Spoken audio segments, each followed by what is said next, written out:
नारायण हरि, आपके अंदर बैठे हुए परमात्मा को कोटि कोटि नमन, बारंबार प्रणाम। कैसे हो आप? आनंद आ रहा है? भर भर के आएगा, भरपूर आएगा। जीवन खुशियों से भर जाएगा। आनंद ही आनंद आएगा, बरसात होगी आनंद की। देखो, बड़े भाग्य से आपको ये मानव शरीर मिला है। इसका आनंद लो, शिकायत मत करो, कभी भी किसी से कंपैरिजन मत करो। जीवन तो चलता रहेगा। व्यस्त रहो, मस्त रहो और स्वस्थ रहो, यही जीवन का सार है। मैं आज आपको कुछ उपाय बताता हूँ कि जिससे आप सौभाग्यशाली बनो, आपका भाग्य जागृत हो जाए। देखो, हर मनुष्य चाहता है उसके जीवन में धन हो, उसके पास स्वास्थ्य हो। दो चीज़ें तो सभी को पता है, और सभी ये बोलते हैं कि जिनके पास स्वास्थ्य है, जिनके पास धन है, वो बहुत सुखी है, बहुत आनंदित हैं। मगर ऐसा है नहीं। जिनका सौभाग्य जागृत हो जाए, जो भाग्यशाली होते हैं, वही जीवन में सफल हो पाते हैं। इसका एक सिंपल सा उदाहरण मैं आपको बताता हूँ।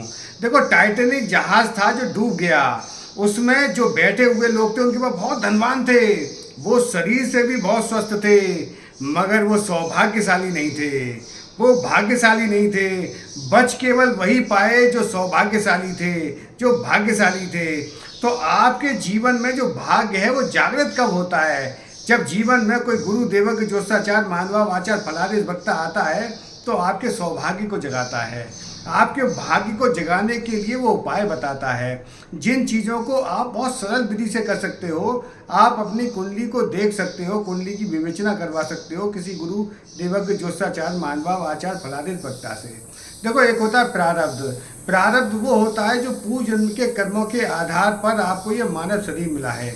एक है संचित कर्म। संचित कर्म वो हैं जो जन्म जन्मांतर के आपने संचित कर रखे हैं, वो आप ही के हैं, आप ही उनको भोगोगे। वो जागृत कब होते हैं? वर्तमान में जो क्रियमान कर्म चल रहा है उसमें वो जागृत होते हैं। जो आप कर्म करते, देखो ये शरीर जो बना हुआ है, ये पंच तत्व का बना हुआ शरीर है आपका। आपका और हमारा ये पंच तत्व का जो शरीर बना हुआ है, ये बनता कैसे है? ये शुभ और अशुभ, आप इसको समझ लीजिए, पाप और पुण्य, इनके आधार पर ये शरीर बना है। आप जो ज़्यादा पुण्य कर लेते हैं, ज़्यादा पुण्य आत्मा होते हैं, वो देवताओं की श्रेणी में आ जाते हैं, वो देवलोक चले जाते हैं। ये पृथ्वी लोक पर वही मनुष्य निवास करते हैं जिनके जीवन में आप ऐसा समझ लीजिए कि पाप और पुण्य, जो उन्होंने पाप करे हैं और जो पुण्य करे हैं, उसके आधार पर इस पर भोगने के लिए हमें पुनर्जन्म देना पड़ता है। तो बड़े भाग्य से तो भगवान, और भगवान की जब कृपा दृष्टि आपके ऊपर होती है, जो आप पूजा अर्चना करते हो, जो प्रार्थना करते हो भगवान को, जब वो जागृत होती है। देखो, प्रार्थना और पूजा में अंतर है। आजकल के समय में जो समय चल रहा है उसमें यदि आप पूजा करते हो तो उसमें सारे विधि विधान और नियम लागू होते हैं। और प्रार्थना कभी भी कर सकते हो, किसी के लिए कर सकते हो, कहीं से भी कर सकते हो। तो कोशिश ये करो, और खासकर मंत्रों के उच्चारण में तो बड़ा विशेष ध्यान रखो। बहुत जो सिंपल बहुत साधारण मंत्र है, साधारण जाप करिए आप। जा से जन्म और पा से पाप, जो जाप से जन्म जन्मांतर के पापों का नाश हो जाएगा। जैसे भगवान शिव शिव शिव शिव शिव शिव शिव का नाम लीजिए, जिससे आपके पापों का नाश भी होगा। राम राम राम राम राम, सीता राम सीता राम सीता राम सीता राम, राधे श्याम राधे श्याम राधे श्याम राधे श्याम, राम राम राम। या आप उनका जिसमें भी आपका जय माता दी जय माता दी जय माता दी, ओम नमः शिवाय ओम नमः शिवाय, ओम नमः शिवाय की जगह नमः शिवाय नमः शिवाय नमः शिवाय, शिव शिव शिव शिव, यदि इसका आप पाठ करते हो या जाप करते हो तो लाभ तुरंत मिलेगा आपको। यदि कोई भी व्यक्ति को कोई भी यदि स्वास्थ्य से संबंधित परेशानी है, उसके जीवन में चली आ रही है, तो आप उसको 3 नाम है उनका आप जाप कर सकते हो। हे अच्युत, हे अनंत, हे गोविंद। हे अच्युत, हे अनंत, हे गोविंद। हे अच्युत, हे अनंत, हे गोविंद। किसी को भी कोई असाध्य रोग भी है, वो भी उसका नाश हो जाएगा, उसमें भी उसको लाभ मिलना प्रारंभ होगा। तो मैं आपको बता रहा था कि सौभाग्य जागृत करने के लिए, सौभाग्यशाली बनने के लिए आप क्या ऐसा उपाय करो जिससे आपका सौभाग्य जागृत हो जाए, जिससे आपका भाग्य जागृत हो जाए। अभी जैसे गुरु अत्याचारी हुए हैं, है ना, तो गुरु का, अब ये तो महाभारत काल में गुरु अत्याचारी हुए थे, 2021 में अत्याचारी हुए थे, अब 2025 में गुरु अत्याचारी हुए हैं। तो गुरु क्या है? धर्म, ज्ञान, बोध, बुद्धि, विवेक, जागृति, यश, सम्मान, वो सारा कुछ आपको मिलेगा। आप पॉजिटिव सोचिए, अच्छा बोलिए, अच्छा कहिए, अच्छे से रहिए। यही जीवन की विधि उतार लीजिए, अपने को नियम में बांध लीजिए। आप सुबह उठते हो तो सबसे पहले भगवान सूर्य को प्रणाम करना प्रारंभ करो।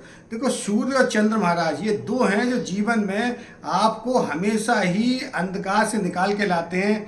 चंद्रमा प्रकाश देते हैं और सूर्य से संसार चल रहा है, और ये आपको जानते हैं। आपके पूरे जन्म जन्मांतर के जितने भी आपके जन्म हुए हैं, जिस लोक में भी आप गए हैं, वहाँ सब इनको पता है। तो भगवान सूर्य को सबसे पहले उठ के प्रणाम करो और जल देना प्रारंभ करो। जल देते हो तो बहुत ही ज़्यादा आनंद है, क्योंकि वो अमृतमयी रश्मियाँ आपको मिलने लगेंगी जो सुबह सुबह आती हैं। भगवान सूर्य से दो प्रकार की रश्मियाँ इस वायुमंडल में प्रवेश करती हैं, एक अमृतमयी और एक विषमयी। जब आप अमृतमयी रश्मियों को ग्रहण कर लेते हो सुबह के टाइम में, तो आपके जीवन में आनंद आना प्रारंभ हो जाता है। जैसे आप किसी यंत्र से मुझे देख रहे हो, मोबाइल से देख रहे हो, गैजेट से देख रहे हो, या आप कंप्यूटर पे देख रहे हो, या आप मुझे टैबलेट पे देख रहे हो, किसी न किसी टीवी पे देख रहे हो, कहीं ना कहीं कोई यंत्र के माध्यम से आप देख पा रहे हो। तो जो आप यंत्र के माध्यम से देख रहे हो, ऐसी वो रश्मियाँ होती हैं।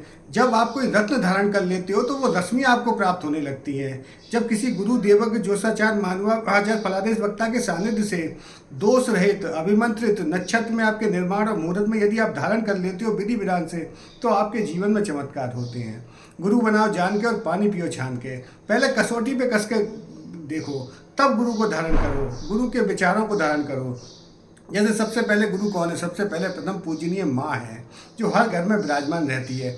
जिसने अपने माँ के आशीर्वाद दे दिए चरण छू के, तो उसका चंद्रमा ठीक हो गया। चंद्रमा का मतलब मन उसका शुद्ध हो गया, पवित्र हो गया। और जिसका पिता सूर्य है, जिसने अपने पिता के चरण छूकर आशीर्वाद ले लिया, तो उसका सूर्य अच्छा हो जाएगा, चारों तरफ उसका सम्मान बढ़ेगा। मैं आपको आज एक उपाय बताता हूँ सौभाग्यशाली के लिए। देखो, जिनकी कन्याएं हो जाती हैं वो भी बुद्ध का ही स्वरूप होती हैं। छोटी छोटी जो कन्याएं होती हैं उनको खट्टी मीठी चीज़ें, आप अपने आसपास भी कभी रहती हैं कोई छोटी छोटी कन्याएं हैं, उनको भी आप दे सकते हो। और आप चाहो तो आपके घर में कन्याएं हैं तो वो भी आपके लिए पूजनीय वंदनीय, क्योंकि वो दूसरे की अमानत है, दूसरे परिवार की। आपके जीवन में तो वो सुबह देखो, मांग क्यों भरी जाती है? हर स्त्री की मांग भरी जाती है। मांग का उद्देश्य क्या है? मांग इसलिए भरी जाती है कि जो पुरुष स्त्री की मांग भरता है वो उसकी मांगें पूरी करे। जैसे ही वो मांग भरता है, स्त्री की बोलती है कि अब तो मेरी मांगें सारी आप पूरी करो। और मांग का भरने का सिर्फ सिद्धांत ये भी है वैदिक सनातन परंपरा में। देखो, बीच में यहाँ से ये तीसरा नेत्र होता है, और सीधा जो है स्त्री का जो मस्तिष्क होता है, विज्ञान कहता है कि छोटा होता है, पुरुष का मस्तिष्क जो है बड़ा होता है। और स्त्रियों में जो बुद्धि होती है वो 4 गुना ज़्यादा होती है पुरुषों से। ये शास्त्र प्रमाण है, ये शास्त्रों के अनुसार है। मगर स्त्री का स्वभाव नहीं है कि वो अपने विचारों को एकदम से व्यक्त कर सके। कोई न कोई उस बुद्धि का इस्तेमाल, जितने भी सफल पुरुष हुए हैं संसार में, इतिहास उठा के देख लो, कहीं न कहीं किसी न किसी स्त्री का हाथ है, या तो गत में जाने के लिए या ऊंचाई पर पहुंचने के लिए। तो माँ सबसे पहली गुरु है, और पिता जो है वो संरक्षण करता है, पूरे संभाल के रखता है। ऐसे ही जब कोई गुरु जीवन में आता है, यानी कि ज्ञान जीवन में आता है, तो फिर चमत्कार होते हैं। ज्ञान का मतलब क्या है? उजाला। आपके जीवन में प्रकाश ही प्रकाश, आनंद ही आनंद। और आपका सौभाग्य जागृत करने के लिए मैं एक उपाय बताता हूँ, आप उसको करना प्रारंभ करो। जैसे सूर्य को तो जल देना प्रारंभ कर ही दो, साथ ही साथ आप अपने घर में कुछ चीज़ें ऐसी करो, जहाँ भी आप पूजा स्थान में बैठ के पूजा करते हो, तो मात्र आपने 1 मिनट ये मंत्र कर लिया, जाप कर लिया, तो इस मंत्र के जाप करने से ही आप सौभाग्यशाली बनने लगोगे। आपका भाग्य जागृत हो जाएगा। आप अपने मंदिर में बैठकर आपके पितरों का भी आशीर्वाद हो जाएगा, आपकी कुल देवी का भी आशीर्वाद हो जाएगा, आपके इष्ट की भी कृपा होने लगेगी। वो मंत्र बहुत साधारण है। आप अपने 1 मिनट से शुरू करो, फिर 2 मिनट, फिर 3 मिनट, 4 मिनट बढ़ाते चले जाओ। और यदि शुरुआत करते हो तो बहुत अच्छा है, कभी भी किसी भी समय आप शुरुआत कर सकते हो। आप अपने घर में बैठ के अपने मंदिर में ओम नमो भगवते वासुदेवाय, ओम नमो भगवते वासुदेवाय, ओम नमो भगवते वासुदेवाय, ओम नमो भगवते वासुदेवाय, ओम नमो भगवते वासुदेवाय, ये 5 बार शुरुआत करो प्रारंभ करके। उसको फिर लगातार करते रहो, आपका भाग्य जागृत हो जाएगा, आपका सौभाग्यशाली बन जाओगे। इस मंत्र को करके देखो। आपके अंदर बैठे हुए परमात्मा को कोटि कोटि नमन, बारंबार प्रणाम। नारायण हरि, नारायण हरि, नारायण हरि।